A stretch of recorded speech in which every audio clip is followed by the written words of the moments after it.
Il faisait un soleil de plomb, ce jour de juillet 1977. Trois rires s'élevaient au-dessus du clapotis des vagues, portant la promesse d'un retour au crépuscule. Mais le soleil s'est couché, et avec lui, toute certitude. Le quai des Belges, à Marseille, a vu s'éloigner la « petite liberté » de Laura, emportant Sophie, Manon et elle-même vers l'horizon. Elles n'en sont jamais revenues. La ville a cherché, la mer a gardé son secret, et l'absence est devenue un trou béant, rempli de rumeurs et de murmures. Pendant 42 ans, un mystère insondable a hanté les mémoires, une histoire inachevée gravée dans le silence. D'où nous rejoignez-vous aujourd'hui pour cette exploration? Partagez vos pensées en commentaire. Sur Vestiges d'un mystère, plongeons dans les profondeurs de cette énigme. Marseille, été 1977. La ville portuaire vibrait sous un soleil généreux, ses ruelles étroites résonnant des échos de la vie quotidienne et du cliquetis des mâts dans le vieux port. C'était une époque où les jours s'étiraient, lourds de promesses estivales et légers d'insouciance. Au cœur de cette effervescence, trois jeunes femmes incarnaient l'esprit de cette saison, Sophie Martin, Manon Dupuis et Laura Petit. Leur amitié, forgée dans les banlieues marseillaises, était une encre dans un monde en constante effervescence, un pacte tacite de jours partagés et de secrets enfouis. Sophie, à 23 ans, était la douceur incarnée. Ses mains agiles parcouraient les cordes d'une guitare avec une dextérité naturelle, qu'elle transmettait à ses élèves du centre culturel local. Elle rêvait de la lumière de Paris, d'une scène plus grande pour ses mélodies, mais pour l'instant, Marseille était son berceau, ses ruelles la partition de sa vie. Manon, sa cadette d'1 an, à 22 ans, était l'infirmière dévouée de l'hôpital de la Timone, son calme et sa générosité reconnus de tous. Ses journées étaient rythmées par les urgences et la bienveillance, ses nuits par le silence après l'effort. Laura, l'aînée du trio à 24 ans, était l'âme marine de leur groupe. Fille d'un mécanicien naval, elle connaissait chaque vis, chaque boulon de la « petite liberté », le voilier familial amarré au quai des Belges. Ce bateau, plus qu'un simple esquif, était leur sanctuaire, leur échappatoire dominical vers l'azur méditerranéen, loin du brouhaha incessant du port. Leur quotidien était tissé de ces rituels simples mais profonds. Les dimanches, en particulier, étaient sacrés. Dès les premières lueurs du matin, une excitation palpable flottait dans l'air. Laura, avec son sens inné de la navigation, préparait méticuleusement la « petite liberté », vérifiant voiles et moteurs avec une expertise héritée de son père. Sophie apportait souvent un pique-nique élaboré, tandis que Manon veillait aux moindres détails pratiques, comme une trousse de premiers secours improvisée ou des cartes maritimes. Leur destination favorite était les calanques, ces criques secrètes et escarpées, où l'eau cristalline invitait à la baignade et au farniente. Là, entre les falaises calcaires et le silence de la mer, elles partageaient leurs espoirs, leurs peurs, et la certitude réconfortante de leur amitié indéfectible. Cet après-midi de juillet 1977 ne faisait pas exception. Le soleil d'été inondait le port de sa lumière dorée, et une légère brise soufflait, promettant une navigation agréable. Les trois amis, visages rieurs, avaient largué les amarres de la « petite liberté » avec la même légèreté que d'habitude. Leurs voix portaient des promesses de retour avant le crépuscule, des récits de poissons aperçus et de rochers réchauffés par le soleil. Les silhouettes de Sophie, Manon et Laura s'étaient éloignées, devenant de plus en plus petites sur l'étendue bleue, emportant avec elles une part de l'innocence de ce jour. Sur le quai, quelques passants et pêcheurs avaient vu partir le petit voilier, un spectacle si courant qu'il n'avait pas attiré l'attention au-delà d'un regard fugace. Personne n'aurait pu deviner que cette image serait la dernière d'elles en vie. À mesure que les heures s'étiraient, les ombres s'allongeaient sur les eaux du vieux port. Le ciel, autrefois d'un bleu immaculé, se teignait progressivement des nuances orangées et pourpres du soleil couchant. Mais le bateau ne réapparut pas. Une inquiétude sourde commença à gagner les familles. Les Martin, les Dupuis et les Petits, d'abord résignés à un simple retard, se mirent à arpenter le quai, leurs regards rivés sur l'horizon qui s'assombrissait. Les plaisanteries sur une panne de moteur ou un détour inattendu firent place à un silence pesant. Lorsque la nuit enveloppa entièrement Marseille, une panique froide s'installa. Les lanternes des quais se reflétaient sur des visages anxieux. Les rires du matin avaient été remplacés par un gouffre d'incertitude. La nouvelle se répandit rapidement dans la communauté portuaire, touchant les familles des jeunes femmes et leurs voisins. L'alerte fut donnée.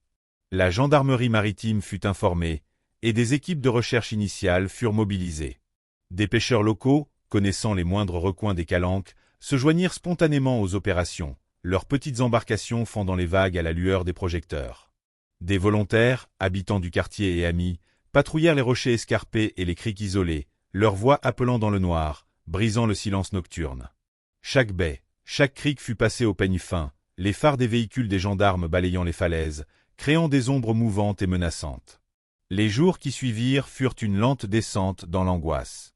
Les recherches s'intensifièrent, coordonnant la gendarmerie, les pompiers et des équipes de plongeurs.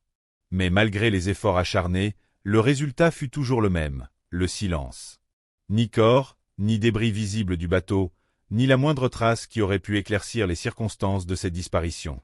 Le soleil se levait et se couchait sur des visages marqués par la fatigue et le désespoir, chaque aube apportant son lot de déceptions. Les récits de témoins étaient fragmentaires, souvent contradictoires, ne menant à aucune piste concrète.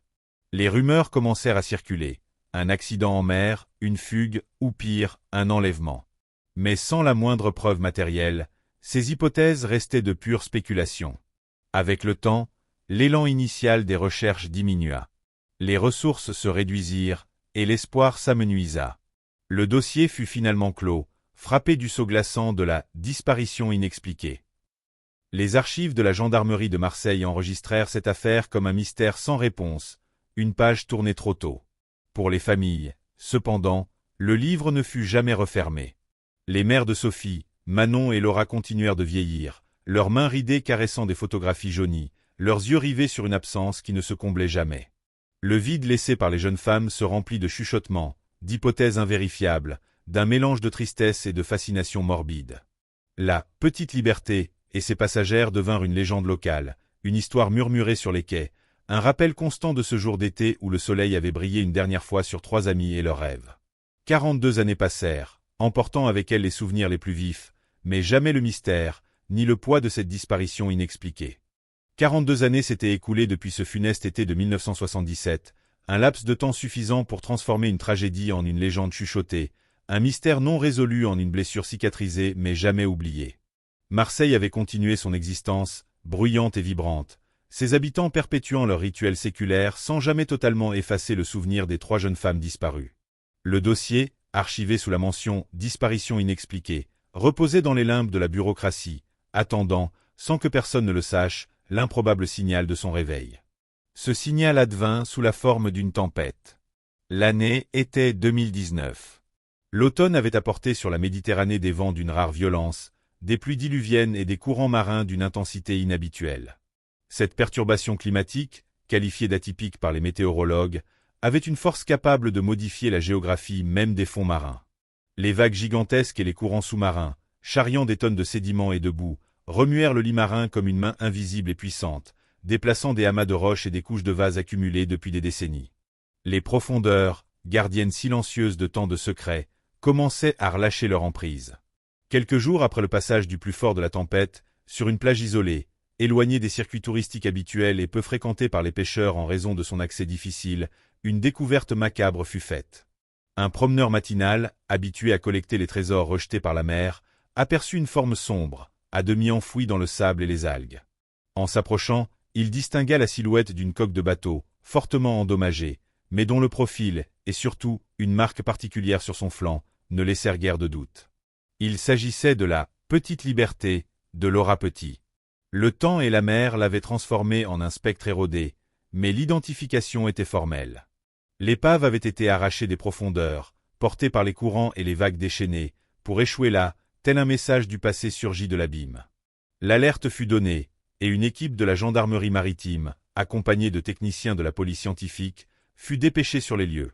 Le site fut rapidement sécurisé, et les premières constatations débutèrent. La coque, rouillée et incrustée de concrétions marines, était un témoignage silencieux des décennies passées sous l'eau. Mais c'est en ouvrant le porche du bateau que l'horreur prit toute sa dimension. À l'intérieur, dans l'obscurité et l'humidité fétide, gisaient des ossements humains. Les restes squelettiques, mêlés à des fragments de cordes et des lambeaux de vêtements délavés par le temps et l'eau salée, furent découverts. Le choc de cette révélation se propagea bien au-delà de la plage. Les familles Martin, Dupuis et Petit, informées de la découverte, furent confrontées à une vérité déchirante.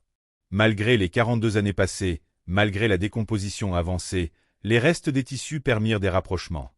Les mères, en particulier, reconnurent, avec une douleur renouvelée, les motifs de jupe, les détails de chemisier, des bijoux simples qui n'avaient pas été dissous par le temps. Leur fille était là, enfin retrouvée, mais dans des circonstances qui attestaient une fin tragique, loin du simple accident. Le silence de l'absence fut brisé par le glas d'une certitude terrible. L'enquête, longtemps figée, connut une résurrection soudaine. L'épave fut transportée vers un hangar sécurisé pour une expertise minutieuse. Chaque fragment, chaque trace fut examinée avec une précision d'orfèvre. Au milieu des débris, entre les ossements et les morceaux de bois pourri, les experts de la police scientifique firent une découverte cruciale, une arme de poing. Il s'agissait d'un pistolet, fortement corrodé par son long séjour en milieu marin, méconnaissable au premier abord, mais dont la présence même était une anomalie. Son état suggérait qu'il avait été immergé avec le bateau, protégé dans une certaine mesure des éléments, ou du moins n'ayant pas été érodé au point de disparaître. La tâche des péritos fut alors de nettoyer et de restaurer l'arme suffisamment pour en extraire des informations. Chaque étape fut délicate. Avec des instruments de précision, ils retirèrent les concrétions, les oxydations, couche après couche, révélant lentement le métal sous-jacent. L'espoir était de récupérer un numéro de série, un détail infime qui pourrait s'avérer monumental. Jour après jour, sous des lumières froides et l'œil attentif de l'équipe, le travail de restauration progressa. Et puis, la révélation. Un ensemble de chiffres et de lettres apparut, gravés dans le métal, encore lisibles malgré les ravages du temps et de l'eau. Ce numéro de série, une suite alphanumérique apparemment anodine, devint la première ligne droite, le fil d'Ariane inattendu qui allait percer le voile du mystère. La consultation des bases de données criminelles et des registres d'armes de l'époque fut immédiate. La correspondance fut trouvée. Le numéro de série du pistolet pointait directement vers un nom, Adrien Martel. Ce nom était familier dans les environs du vieux port de Marseille.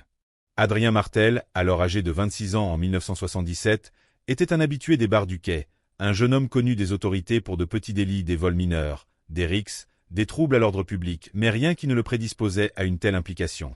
La découverte de cette arme, légalement ou illégalement acquise, et son lien documenté avec Martel, était le premier élément concret, le point de départ inespéré d'une enquête qui allait enfin pouvoir démarrer sur des bases solides. Le cas des 3 disparus, longtemps relégué au rang des dossiers froids, venait d'être brutalement et inéluctablement réactivé. Le silence de 42 ans était brisé, et la mère avait enfin rendu une partie de sa vérité, portant avec elle le nom d'un homme. Le numéro de série du pistolet, arraché aux affres de 42 années d'immersion marine, n'était pas seulement une suite de chiffres et de lettres. Il était la clé, longtemps recherchée, capable de rouvrir un dossier figé par le temps et l'oubli. Avec la confirmation de l'identité d'Adrien Martel comme propriétaire documenté de l'arme, l'enquête sur la disparition de Sophie Martin, Manon Dupuis et Laura Petit fut officiellement rouverte, propulsant le passé au cœur du présent. Les procureurs, épaulés par une équipe d'enquêteurs de la gendarmerie et de la police judiciaire, se lancèrent dans un travail de fourmi. Les archives de l'époque, souvent jaunies et poussiéreuses, furent exhumées. Chaque rapport de police, chaque témoignage recueilli en 1977, fut examiné sous un jour nouveau. L'objectif était clair, croiser les informations, débusquer les incohérences passées, et surtout, relier les faits fragmentaires à ce nom, Adrien Martel. Les registres d'achat et d'entretien d'armes de la région furent consultés avec minutie, confirmant le lien entre le pistolet et Martel, un homme alors âgé de 26 ans, connu des services pour une série de petits larcins et de bagarres sans grandes conséquences. Cependant, la preuve technique, bien que cruciale, n'expliquait pas l'intégralité du drame. Elle fournissait un nom, un objet incriminant, mais pas encore le récit complet de cette funeste après-midi de juillet. Le mur de silence qui avait si longtemps protégé les coupables de toute révélation restait, en partie, intact. L'absence de témoignages oculaires fiables de l'époque et l'absence de l'épave elle-même avaient transformé l'affaire en un abîme d'hypothèses. Mais cette nouvelle pièce du puzzle avait une puissance inattendue. Elle ébranlait les certitudes et rouvrait les plaies, ravivant des mémoires que beaucoup pensaient enfouies à jamais. 42 ans avaient passé, mais la vérité avait un poids qui ne se dissolvait pas avec le temps. Sur les quais de Marseille, des hommes et des femmes, désormais plus âgés, marqués par les années et par la vie, portaient encore le fardeau de ce qu'ils avaient vu, entendu, ou même, dans certains cas, aidé à dissimuler. Le nom d'Adrien Martel, désormais publiquement lié à l'horreur, agitait la communauté portuaire, créant des remous dans les eaux calmes d'une omerta tacite. Certains de ces vieux connus du quai, fatigués de porter ce secret si longtemps, se montrèrent soudainement plus enclins à parler. Ils commencèrent à négocier avec les autorités, cherchant une protection ou des réductions de peine pour des faits périphériques, des faveurs anciennes ou des silences achetés. Ces témoignages, obtenus sous condition, se mirent à dessiner une scène effrayante. Des bribes de conversation, des souvenirs de rencontres étranges, des détails apparemment insignifiants de l'époque prirent soudain un sens nouveau. Des photos des routes habituelles empruntées par la « Petite Liberté », des petits reçus et des notes griffonnées sur du papier jauni furent exhumés. Des souvenirs confus se précisèrent, la présence régulière, les dimanches, de deux jeunes hommes rôdant autour du quai des Belges et des zones d'embarcation. Ces deux individus étaient Adrien Martel et son ami proche, Théo Carpentier, un autre habitué du quai, réputé pour sa fréquentation de certains cercles moins recommandables. Des transferts de petites sommes d'argent, des ordres de service annotés sur des feuilles de papier usées, et les récits de ceux qui se souvenaient de ces deux jeunes hommes commencèrent à esquisser un scénario plausible. Et puis, la vérité, terrible et brutale, commença à émerger. Grâce à la combinaison des preuves techniques, des témoignages croisés et des nouvelles informations financières, les enquêteurs purent reconstituer la séquence des événements de cet après-midi de juillet 1977. Ce jour-là, Sophie, Manon et Laura, insouciantes, préparaient leur sortie dominicale sur la Petite Liberté.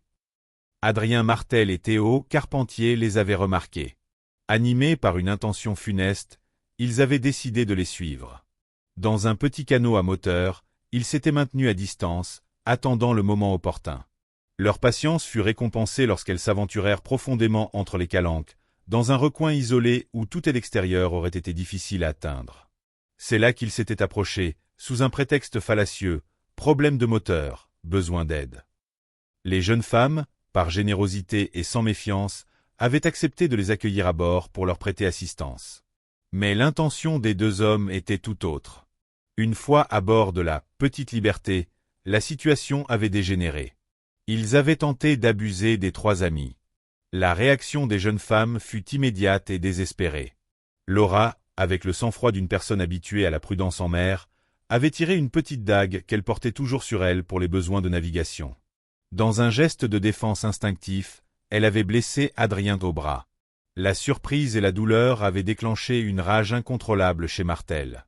Pris de panique et de fureur, il avait sorti l'arme qu'il portait sur lui, ce pistolet rouillé retrouvé 42 ans plus tard, et avait tiré.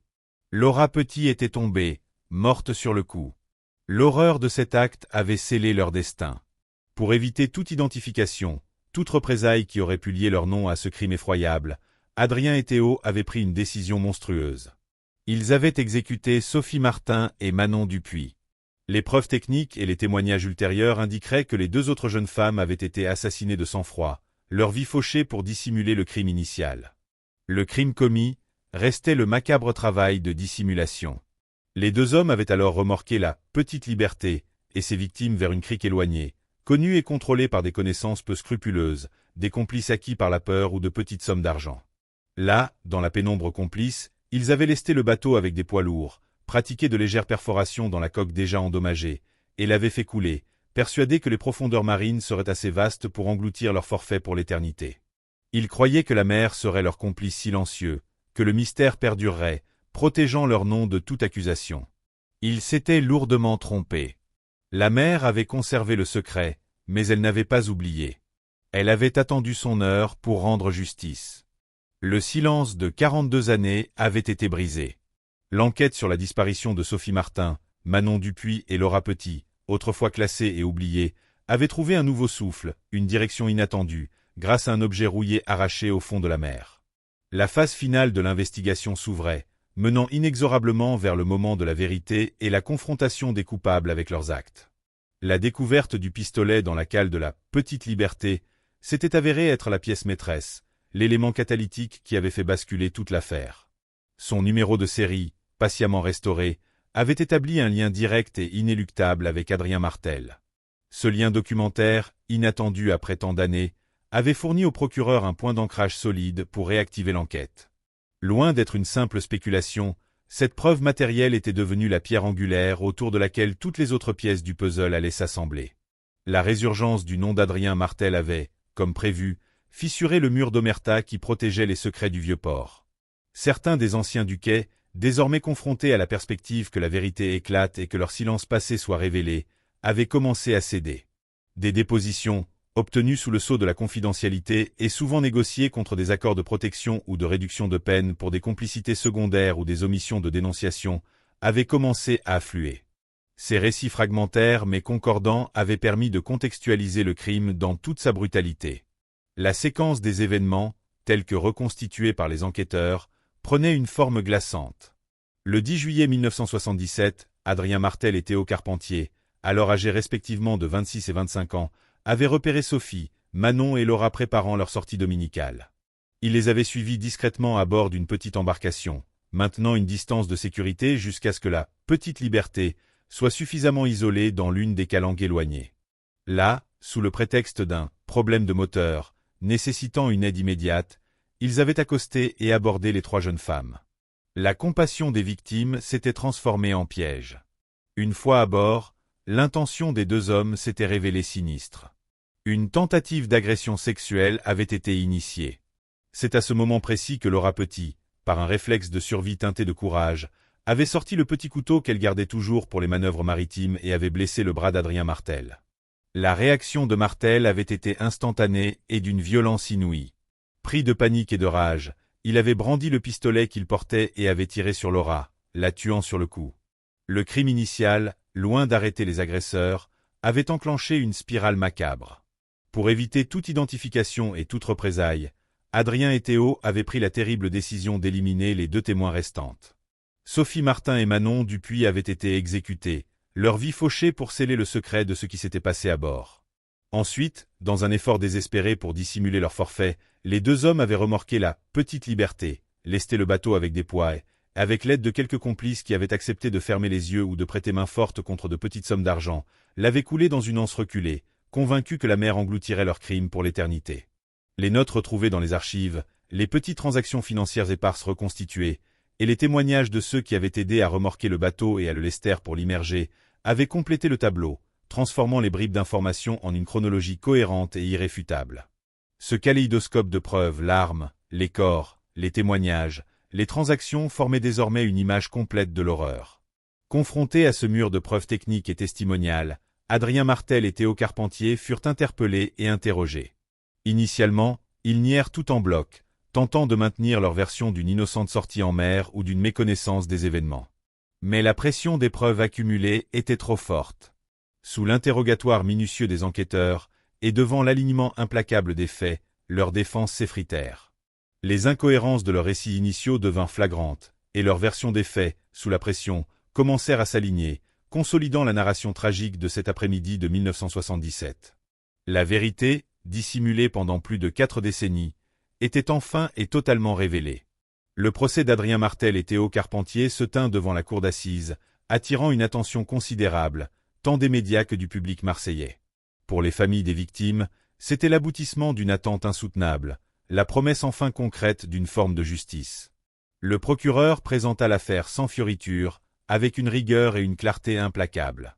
Le mosaïque des preuves fut exposé, les corps des 3 jeunes femmes, identifiés et dont les causes de la mort furent confirmées par l'autopsie, le pistolet, pièce maîtresse, dont le numéro de série liait sans équivoque l'arme à Adrien Martel, les récits détaillés de la persécution, de l'approche trompeuse, de la tentative d'abus, de la réaction héroïque de Laura, des tirs mortels, de l'exécution des 2 autres jeunes femmes pour masquer le crime, et enfin, la logistique glaçante de la dissimulation, avec le remorquage et l'immersion délibérée de la « Petite Liberté » et de ses victimes.